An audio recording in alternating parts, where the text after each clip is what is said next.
आप लोगों ने अक्सर कर ये देखा होगा कि कुछ व्यक्ति जीवन में कुछ करने का प्लान बनाते हैं, फिर वह अपने लक्ष्य को हासिल कर भी लेते हैं। जबकि कुछ लोग प्लान तो बनाते हैं लेकिन उसे लागू नहीं करते और हर समय ये सोचते रहते हैं कि जीवन में लक्ष्य कब मिल पाएगा और मैं अपने लक्ष्य को कब प्राप्त कर पाऊंगा, और वो लोग कभी लक्ष्य को प्राप्त नहीं कर पाते हैं। अगर आप ज़्यादा सोचते हैं और किसी कार्य को नहीं करते हैं तो ये कहानी आपको इस परेशानी से बाहर निकाल देगी। एक बार की बात है, एक व्यक्ति ने तय किया कि उसे जीवन के हर मोह माया को त्याग देना है और सन्यासी बनना है, और वह सोच अपने गुरु के पास गया और कहा मुझे सन्यासी जीवन जीना है। तो गुरुजी ने पूछा क्या तू सच में सन्यासी बनना चाहता है? तो उस व्यक्ति ने कहा हाँ मैं सन्यासी बनना चाहता हूँ। तब गुरुजी ने कहा ठीक है, आज के बाद से तू मुझसे कभी नहीं मिलेगा, जब ज़रूरत होगी मैं खुद तुझसे मिलने आऊँगा। इस आश्रम में 500 से भी ज़्यादा सन्यासी हैं, तुझे भी उनकी ही तरह रहना है। तो व्यक्ति ने कहा ठीक है, और वह जाकर एक बंद कमरे में चुपचाप बैठा रहता है। उसे चावल कूटने का काम दिया गया था। वह रोज 500 सन्यासी के लिए चावल कूटता, जब थक जाता तो वहीं पर सो जाता और फिर वापस उठकर चावल कूटने लगता। उसे लगता था जब गुरुजी को उसकी ज़रूरत होगी वह खुद उसे बुला लेंगे, और इसी इंतज़ार में वह रहा करता था। वह सुबह से शाम तक बस चावल कूटता रहता, क्योंकि गुरुजी ने उसे यही करने को कहा था। 12 सालों तक यही चलता रहा, लेकिन तब तक वह बेहद शांत हो गया था। उसके मन में ना कोई विचार ना कोई अड़चन थी, वह इसी काम में लगा रहता था। 12 सालों में यह उसकी दिनचर्या बन चुकी थी। 12 साल के बाद गुरुजी को लगा कि अब उसके जाने का वक्त आ गया है। उसने सब में ये घोषणा करवा दी कि जो भी मेरा उत्तराधिकारी बनना चाहता है वह रात में मेरे कमरे की दीवार को फांद कर आएगा और 4 पंक्ति लिखकर जाएगा। उस पंक्ति में जीवन को कैसे सही तरह से जीना है उसे लिखना होगा, जीवन का सत्य लिखना होगा, लेकिन यह उसे स्वयं से लिखना है, खुद के अनुभव बताने हैं। सभी गुरु को मानते थे, उनके शिष्य थे, लेकिन सब उन्हें इस तरह धोखा नहीं देना चाहते थे। उनके आगे खुद को प्रस्तुत करना आसान नहीं था। हिम्मत तो सभी शिष्य में थी, लेकिन यह काम कोई करना नहीं चाह रहा था। उन्हीं में से एक विद्वान शिष्य ने यह कर दिखाया। उसने दीवार को फांदकर कमरे की दीवार पर 4 पंक्ति लिख दी, जिसमें लिखा था मन एक दर्पण की तरह है जिसमें धूल जम जाती है, उस धूल को साफ कर दो, सत्य अनुभव में आ जाता है और सत्य मिल जाता है। जब सुबह हुआ तो गुरुजी उठे। उन्होंने देखा और बोला यह किस मूर्ख ने मेरी दीवार खराब कर दी, उसे पकड़कर लेकर आओ। लेकिन वह विद्वान यह लिखकर रात में ही भाग गया था, क्योंकि यह विचार उसके नहीं थे।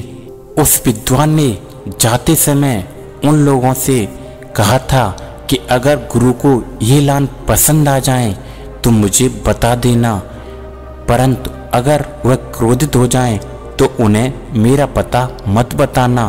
सब चिंतित हो गए थे। सभी लोग यह मानते थे कि इतनी सुंदर शब्द लिखे हैं, मन एक दर्पण की तरह है जिसमें शब्दों विचारों की धूल जम जाती है, वहीं उसे साफ कर दें तो सत्य का प्रतिबिंब दिखाई देने लगता है। इसमें कहाँ कुछ गलत है, गुरु कुछ ज़्यादा ही सकते हैं, देखते हैं वह इससे ऊंची बातें कहाँ से लाते हैं। पूरे आश्रम में यही बातें चल रही थीं। उन्हीं में से 4 व्यक्ति एक दूसरे से बात करते हुए उस चावल कूटने वाले के पास से निकले। उनकी बातें सुन वह हंसने लगा। वह चारों ओर देखकर सोचने लगे और पूछा, इसमें हंसने की क्या बात है।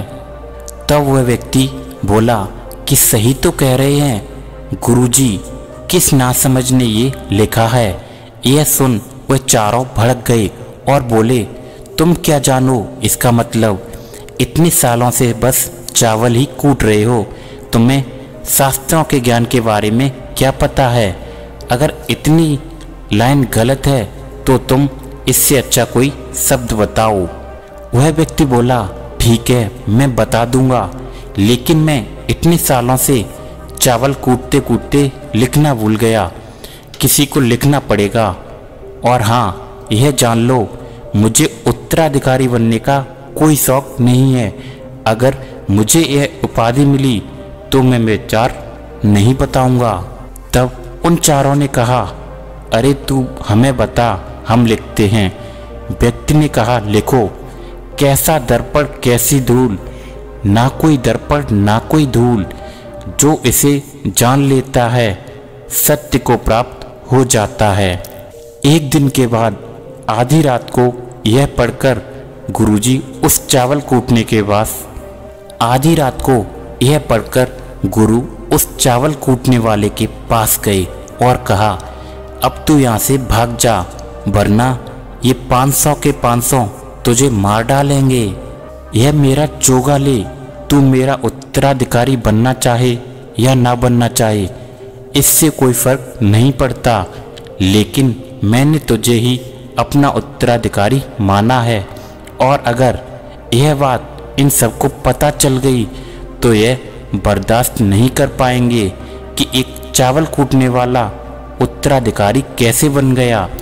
वह सत्य को प्राप्त हो गया, आत्मज्ञान को प्राप्त हो गया, और यह शास्त्र जानने वाले सर पीटते रह गए। इसलिए तू यहाँ से दूर भाग जा। अतः एक बार गौतम बुद्ध ने भी अपने शिष्य से कहा था कि जब तुम्हारे अंदर भी विचार आना बंद हो जाएंगे, उस दिन तुम सत्य का अनुभव करोगे, खुद को ब्रह्मांड को समझ पाओगे, और यही बुद्धत्व प्राप्ति का पहला कदम है। मन को शांत करने का पहला तरीका जो बौद्ध ग्रंथों में बताया गया है वह है खुद के विचारों पर काम करना। आपके अंदर क्या चल रहा है उससे अच्छी तरह समझना, ना कि अपने विचारों को कहीं भी दबाना। ऐसा करना गलत है। मन भटकेगा, बार बार भटकेगा। लेकिन जब भी आपको ऐसा लगे, आप तुरंत अपने विचारों का निरीक्षण करना शुरू कर दें। आप खुद कुछ समय बाद यह नोटिस करेंगे कि आप अपने विचारों को लंबे समय तक ऑब्जर्व करते रहे हैं। हर तरह से अच्छे बुरे विचार आपके मन में आ रहे हैं, लेकिन आप उनके साथ किसी भी तरह की छिड़कानी नहीं करते हो। एक समय आने पर आप खुद के विचार पर आराम से कंट्रोल कर लेंगे। आप आने वाले कल या बीते कल की चिंता न करके अपने वर्तमान में जियोगे। जो अभी इस समय आपके सामने है, आपको उसी पर अपना ध्यान केंद्रित करना है।